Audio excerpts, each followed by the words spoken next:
Assalamualaikum warahmatullahi wabarakatuh. Selamat pagi, selamat siang, dan selamat malam bagi yang nonton video ini.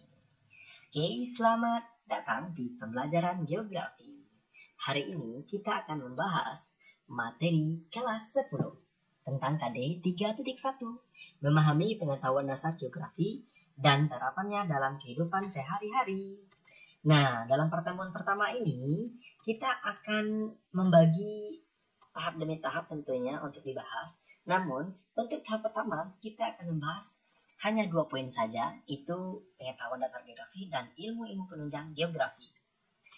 Nah, ada tujuan dalam pembelajaran kali ini. Nah, biasanya tujuan kita kan tatap muka. Hari ini kita belajar dengan menggunakan sistem daring, baik secara sinkronus maupun asinkronus. Nah, jadi peserta didik mampu memahami pengetahuan dasar geografi dan terapannya dalam kehidupan sehari-hari. Oke, kita lanjut ke materi kita. Menurut kalian, apa itu geografi?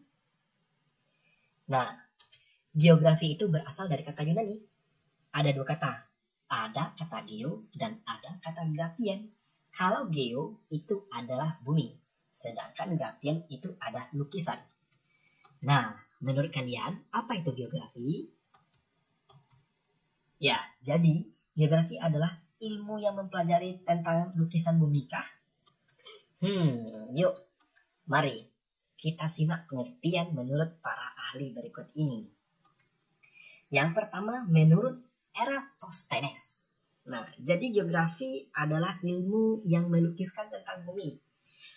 Istilah geografi disampaikan oleh Eratosthenes, atau Eratosthenes ini bisa dibilang sebagai bapak geografi. Nah, pada hakikatnya geografi adalah ilmu yang mempelajari tentang alam, geosfer, kehidupan, dan interaksinya.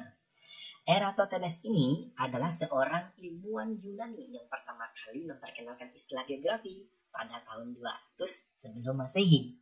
Nah, menurut beliau, geografi berarti ilmu pengetahuan yang melukiskan dan menggambarkan keadaan bumi. Yang kedua, itu ada Claudius Ptolemeus. Nah, beliau mengajukan metode baru dalam pembuatan peta, termasuk proyeksi dan pembuatan atlas. Dalam karyanya berjudul Geographic Syntaxis. Jadi, si Claudius Ptolemeus ini telah menciptakan sebuah atlas, atau disebut juga dengan namanya Atlas Ptolemeus. Nah, Ptolemeus adalah pengarang beberapa risalah ilmiah. 3 diantaranya yaitu ilmuwan Islam dan Eropa. Yang kedua, ada pengetahuan geografi. Yang ketiga, ada sebagai adaptasi astrologi, horoskop, filosofi alam Aristotelian. Selanjutnya, ada Bernhardus Verenius dalam karyanya yang berjudul Geographia Germania. Beliau membagi geografi menjadi 3. Yang pertama, geografi absolut. Yang kedua, geografi relatif. Dan yang ketiga, geografi komparatif. Bernhardus Verenius mengemukakan bahwa dalam geografi terdapat dualisme. Pada satu pihak, geografi mempelajari proses dan fenomena yang bersifat ilmiah. Tapi, di lain pihak, geografi juga mempelajari tentang fenomena sosial dan budaya yang terjadi dan berkembang dalam masyarakat. Nah, yang ketiga ada Strabo. Nah, si Strabo ini mengerat kaitkannya dengan faktor lokasi, karakteristik tertentu, dan hubungan antar wilayah secara keseluruhan. Terkenal dengan konsep natural attribute of place. Jadi, si Strabo ini adalah yang memperkenalkan konsep natural attribute of place. Jadi nggak saja kalau Strabo itu mengembangkan konsep natural attribute of place. Lalu menurut Profesor Bintarto, geografi mempelajari hubungan kausal gejala-gejala di permukaan bumi, baik yang bersifat fisik maupun yang menyangkut makhluk hidup beserta permasalahannya melalui pendekatan keuangan, lingkungan, dan regional untuk kepentingan program, proses, dan keberhasilan pembangunan. Oke. Kita lanjut, itu ada beberapa para ahli yang mendefinisikan. Yang pertama ada Alexander von Barrhamble, itu 1769 sampai 1859. Maaf ya, tulisannya agak sedikit hilang. Ya, Alexander von Humboldt itu 1769 sampai 1859. Lalu yang kedua ada Armin K. Lobeck itu pada 1939. Lalu ada yang ketiga ada Bintarto, keempat ada Daljuni, yang kelima ada Ferdinand von Richthofen pada tahun 1833 sampai 1905. Yang keenam ada Karl Richter, yang ketujuh ada Richard Hartshorne, yang kedelapan ada Seminar Lokakarya 1988, dan yang kesembilan ada Yates 1963.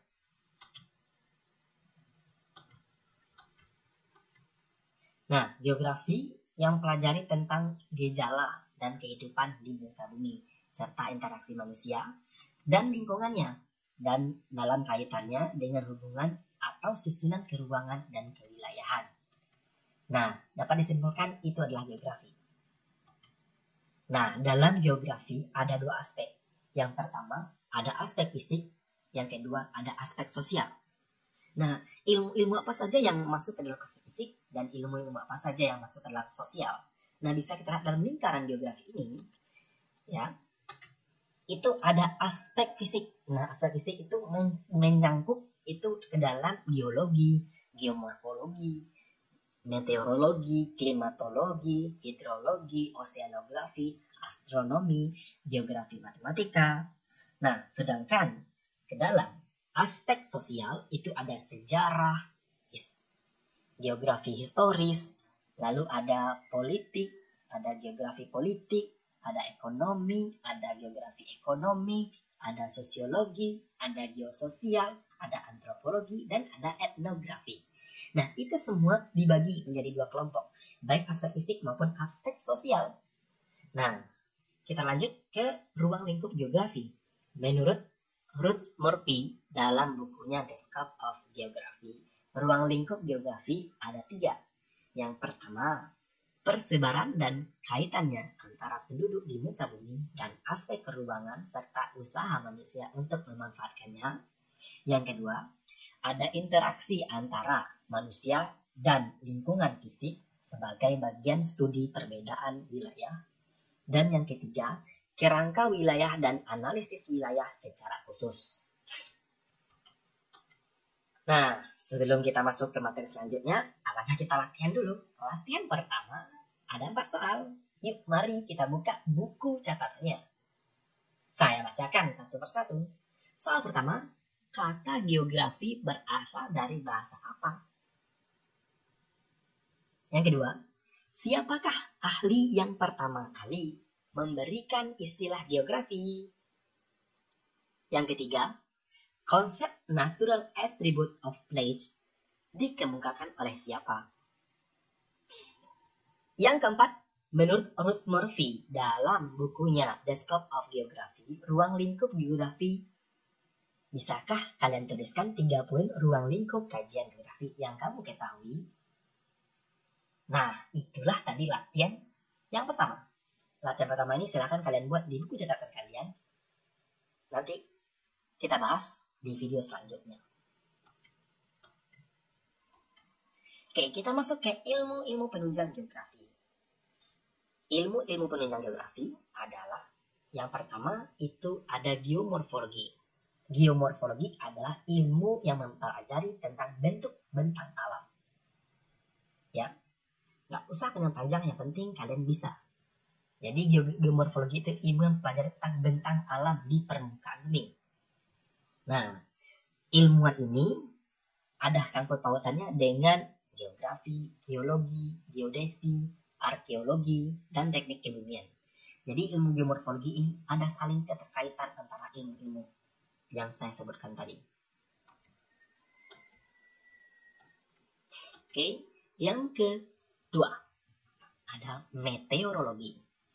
Meteorologi bukan berarti meteor. Ingat itu ya. Meteorologi bukan meteor. Nanti salah sangka ya, meteor mentang-mentang meteor namanya dibilang ilmu penelitian meteor, bukan. Jadi meteorologi itu adalah ilmu cuaca. Nah, jadi dia membahas tentang atmosfer, Lalu mencakup kimia atmosfer, fisika atmosfer, semuanya itu dibahas dalam ilmu prakira cuaca. Jadi membahas tentang cuaca, keadaan cuaca, semuanya ada dibahas dalam meteorologi. Bisa dipahami? Oke, kita lanjut ya ke ilmu selanjutnya. Ya, ilmu penunjang selanjutnya itu adalah klimatologi. Tadi meteorologi ya, sekarang klimatologi. Nah, kalau klimatologi ini itu mempelajari tentang iklim, ilmu iklim. Nah, jadi kalian harus tahu ya bedanya. Tapi kalau meteorologi tadi yaitu tentang cuaca. Kalau klimatologi itu tentang iklim, ilmu yang pelajari tentang iklim. Nah, bisa dipahami? Oke, kita lanjut ke ilmu selanjutnya, ada biogeografi.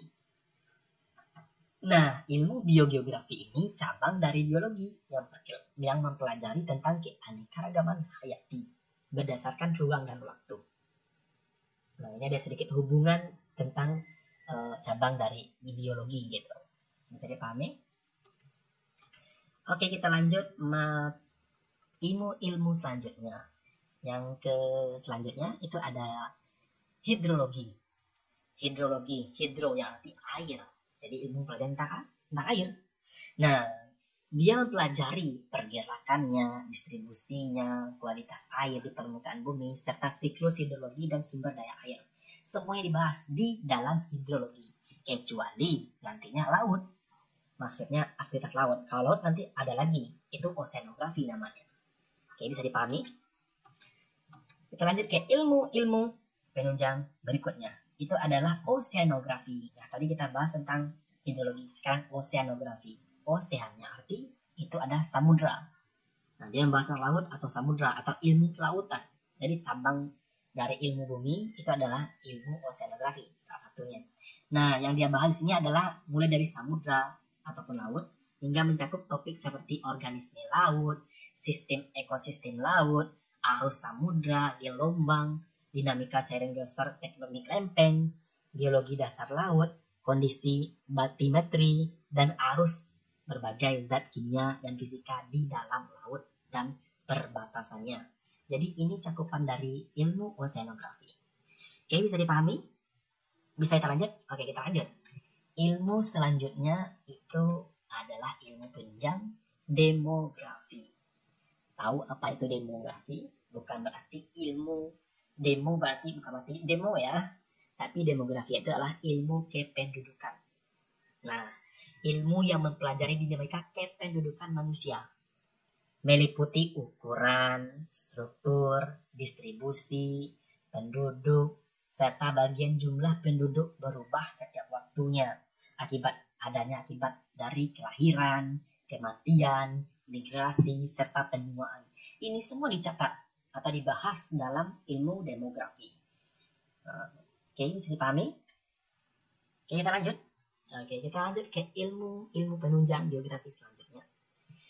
Itu ada ilmu kartografi. Kalau karto, ingat ya, karto itu berupa kertas. Berarti dia bahas tentang peta. Ya, atau pembuatan peta. Ingatnya karto, kertas. Nah, kertas buat apa? Buat gambar. Bisa jadi ya. Gitu. Biar untuk mengingatnya saja. Jadi kalau ada kata ilmu namanya nanti ilmu kartografi, langsung aja itu ilmu yang tentang pembuatan peta. Nah, dari sini bisa kita lihat bahwa sejarahnya peta kuno itu dari Babilonia, dari Yunani dan Asia, melewati zaman penjelajahannya nanti di abad memasuki abad 21 waktu itu ya. Nah, orang menciptakan dan menggunakan peta sebagai alat penting untuk membantu mereka menentukan, menjelaskan, dan menavigasikan arah serta di seluruh dunia. Nah, sekarang ini kita sudah banyak sekali memakai navigasi atau aplikasi-aplikasi di Android kita ya. Nah, kita lebih mudah dan gampang lagi untuk menjelajah semua daerah, baik secara negara maupun secara daerah kecil di dunia atau pelosok dunia. Bisa di searching atau di share atau dicari lah gitu. Jadi kartografi ini sudah sangat sekali ilmu penunjang yang sangat bermanfaat sekali. Kita lanjut ke ilmu penunjang selanjutnya, itu adalah pedologi. Pedologi itu ilmu yang pelajari tentang aspek geologi tanah. Jadi ini ada hubungan sangkutannya dengan geologi nanti sedikit. Cuman dia lebih spesifik kepada apa ya? Lebih spesifik pada morfologi tanahnya atau klasifikasi tanahnya. Jadi lebih kepada ilmu tanahnya, dan atau selain ilmu tanah juga ada edafologi atau ilmu kesuburan tanah. Dia hanya membahas tentang spesifik tanah saja. Gitu. Bisa dipahami? Jadi pedologi itu adalah tanah atau ilmu yang mempelajari tentang tanah. Yang selanjutnya itu ada ilmu-ilmu penunjang geografi, selanjutnya ada geologi. Nah, tadi itu pedologi, sekarang geologi. Kalau geologi itu mempelajari tentang komposisinya, strukturnya, sifat-sifat fisik, sejarah, dan proses terbentuknya. Jadi dia mulai dari terbentuknya, sampai nanti proses komposisinya, lalu strukturnya, lalu sifatnya, lalu sejarahnya. Dibahas itu baru ilmu geologi. Tapi kalau yang tadi, kalau pedologi itu hanya membahas tentang ilmu tanah saja. Jadi beda, tahu kan? Paham kan? Beda antara geologi dengan pedologi. Kalau pedologi hanya membahas tentang kesuburan tanah aja. Untuk tanah oke, dibahas. Cuman dia tidak menyeluruh, tidak sampai ke proses pembentukannya gitu. Kalau proses pembentukannya dia sudah masuk ke dalam ilmu geologi gitu. Bisa dipahami? Oke, paham ya? Jadi itu bedanya. Nah, ilmu selanjutnya itu ilmu paleontologi. Nah, paleontologi itu ilmu yang mempelajari tentang kehidupan praaksara atau tentang studi fosil. Ya udah. Jadi membahas tentang fosil. Cukup itu aja cukup. Boleh, benar itu. Tapi kalau ilmu yang belajar tentang kehidupan praaksara juga boleh. Atau ilmu yang pelajari tentang cakupan dari studi fosil juga boleh. Jadi paleontologi ini berada pada batas antar biologi dengan geologi sebenarnya. Tapi ada perbedaannya dengan arkeologi ya. Kalau arkeologi itu karena paleontologi tadi tidak masuk kebudayaan Homo sapiens modern gitu. Itu yang arkeologi. Berarti kalau arkeologi itu yang lama. Sedangkan kalau paleontologi itu dari fosil-fosil yang jelas. Tapi kalau arkeologi itu sudah kajiannya paleontologi yang tidak masuk ke dalam kebudayaan Homo sapiens yang modern gitu. Bisa dipahami? Oke, kita lanjut geografi matematika. Nah, geografi matematika ini itu membahas tentang pengetahuan, pemikiran, dan pelajarannya. Itu sebelum disebut dengan ilmu hisab, adalah ilmu yang pelajari hal-hal seperti besaran, struktur, ruang, dan perubahan. Itu dibahas, makanya disebut dengan geomatematika. Nah, kita lanjut. Yang selanjutnya ada geohistoris. Geohistorik ini adalah bumi dari sudut sejarahnya. Gampang kan? Geo, bumi, historis, sejarah. Jadi bumi dari sudut sejarahnya. Gitu. Sedangkan kalau ilmu geopolitik itu kondisi geo yang ditinjau dari politik. Kalau geo manusia itu mengkaji aspek manusia. Bisa dipahami? Mungkin paham ya? Kalau nggak bisa diputar kembali video ini. Oke, mari kita lanjut ke latihan kedua. Nah, latihan kedua saya tantang buat kalian semua. Ada 6 soal. Nah, menurut kalian, coba kalian cari atau kalian tentukan apa itu definisi dari ilmu penunjang di bawah ini. Yang pertama ada zoologi. Ayo, apa zoologi? Yang kedua, biogeografi. 3, botani. 4, sosiologi. 5, antropologi. 6, geodesi. Oke, bisa dipahami? Itu latihan kita. Nah, terima kasih sudah melihat ya video saya sampai habis. Alhamdulillah, mudah-mudahan bermanfaat nantinya dan bisa diaplikasikan dalam pembelajarannya nanti. Dan cukup sekian dulu. Saya akhiri dengan Assalamualaikum warahmatullahi wabarakatuh. Terima kasih sudah menonton videonya.